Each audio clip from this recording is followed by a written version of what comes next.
sound.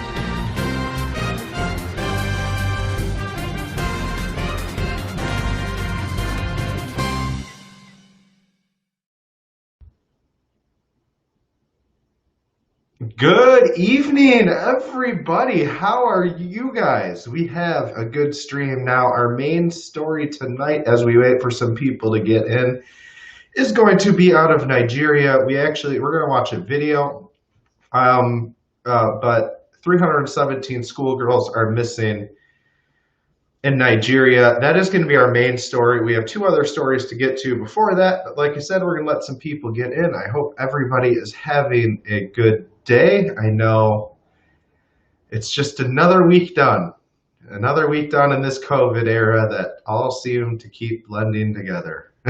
Hope everyone's having a good day. Let's get started. So our first story is about a law brought up by an Illinois state rep, Marcus Evans Jr. Now, he represents Chicago, and he proposed legislation that would ban the sale of video games that portray psychological harm, including carjackings, to everybody, not just those under 18. This would effectively ban games such as Grand Theft Auto, Saints Row, Mafia, and of course, much, much more. Besides addressing carjacking, the bill also changes the definition of the violent video game to one in which players control a character within the video game that is encouraged to perpetuate human-on-human violence in which the player kills or otherwise causes serious physical or psychological harm to another human or wild animal. When talking about GTA, Walker said, I feel this game has become a huge issue in the spectrum. When you compare the two, you see similarities as it relates to these carjackings. So, interesting bit of legislation. Obviously, this is nothing new. GTA is always generating controversy, it seems like. So that's, again, not really a surprise. GTA is always generating some kind of controversy, and it seems like lawmakers are always coming for violent video games. Let's get into our next story here. So an officer in Florida who shot a protester, Latoya Ratliff, in the face with a rubber bullet is not going to face any charges. Interim Fort Lauderdale Police Chief Patrick Lynn said today, after an internal affairs investigation, according to Chief Lynn, what the investigation uncovered is that the officer wasn't actually aiming for Ratliff, but was aiming for somebody else who was picking up a tear gas canister, but accidentally shot Ratliff. Therefore, no department policy was violated. Now, Ratliff had to get 20 stitches and has damage to one of her eyes. I don't know. A lot of people are upset about this, and this has been one of the issues that I heard about when I was at all the protests, and I'm sure I'll hear about again when I'm at the protests, that, you have police conducting their own investigations. And so, it'll be interesting. I hope the documents in that get released, because I'd be interested in seeing what exactly that is. Now, let's get into our main story here, and we have a video to watch. So our main story tonight is one I have been following since this afternoon-ish. It's very disturbing, guys.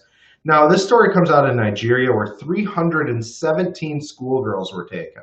Armed gunmen on motorbikes stormed the all-girls school at around 1 a.m., escaping with the girls, the police commissioner says. I guess they gathered the girls in a bush as they conducted the armed raid of the school. This area of Africa, of course, is no stranger to kidnapping like these. And we've talked about them before. The kidnappings happened in the state Zamfara, where local governments have been having issues with with what many localists have called journalists. All right. So this is a common thing, and it'll be addressed in the video we're going to watch in a second. Apparently, early in the day, I always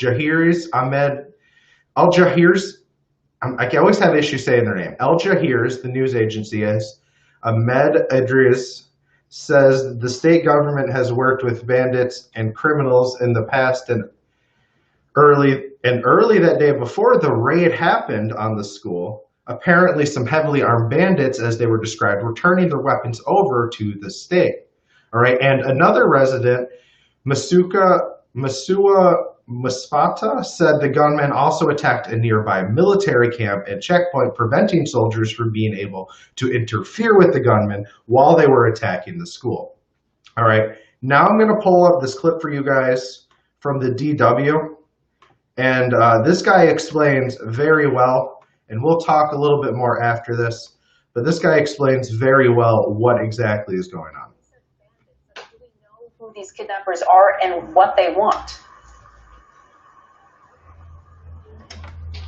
Well, usually they are the headsmen that have been operating in Zamfara. You know, Zamfara has been the epicenter for many years since the beginning of these bandits or gunmen who are ordinary headsmen, but it's now spreading to so many people that are getting into it. Their demand is kidnapping for ransom. That is what is clear for now. But when they start attacking schools, it's like their own operation is changing, because initially they... I just want to stop right there. So you see how he says this has been going on, and they kidnap for ransom. That's their MO. But he's worried that their MO is changing as he's going to continue to explain this, but he's worried their MO is changing as they now they're attacking a school rather than just normal citizens. All right, let's continue. Like I said, this is an ongoing issue. They just attack a village and see whom they can pick. So why turning into schools? Are they trying to change their operation to look like what the Boko Haram have been doing in the northeast? Mm-hmm. Have they come and infiltrated them? These are questions that have been raised, which still... The Boko Haram, we've talked about them before on here. I don't know if you guys watched that one, but yeah, they are known for kidnapping children, infiltrating these schools and kidnapping children. Right, and that's what he's talking about. That's what a lot of people are worried about. We're going to let him continue here. Sorry for interrupting him. The authorities will not come out and say there is clear link between them and Boko Haram, but their operation has changes, and even the way and the kind of arms they are brandishing is showing that these are not ordinary gunmen. These are not ordinary headsmen that usually popularly referred to as Fulanis that are doing this. Well, there have been several large-scale kidnappings recently in Nigeria. What is behind this development?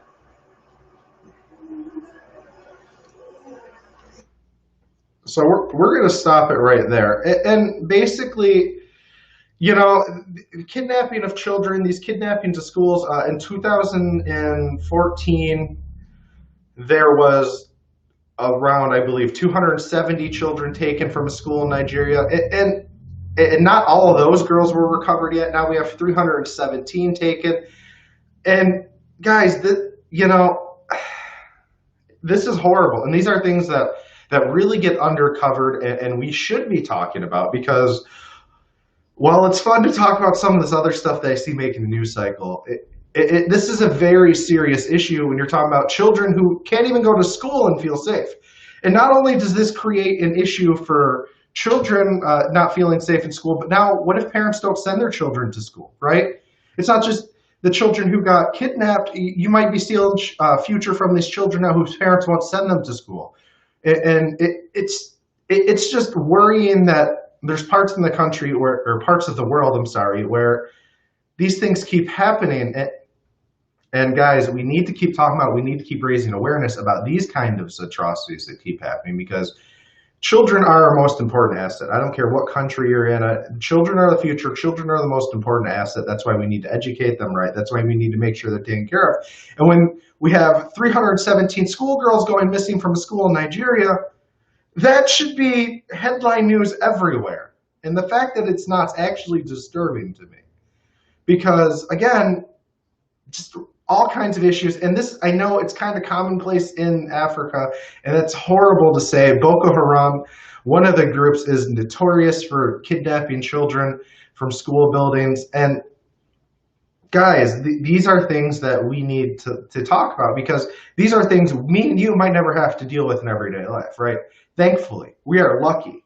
But these are things other people do have to deal with, and these are things that need to be talked about. You know, it definitely puts things into perspective, and I hope the girls are found safely. We will definitely follow this story up. I hope they're all found safely. I hope everyone has a good night. I do plan on streaming again this weekend. I'm not sure when.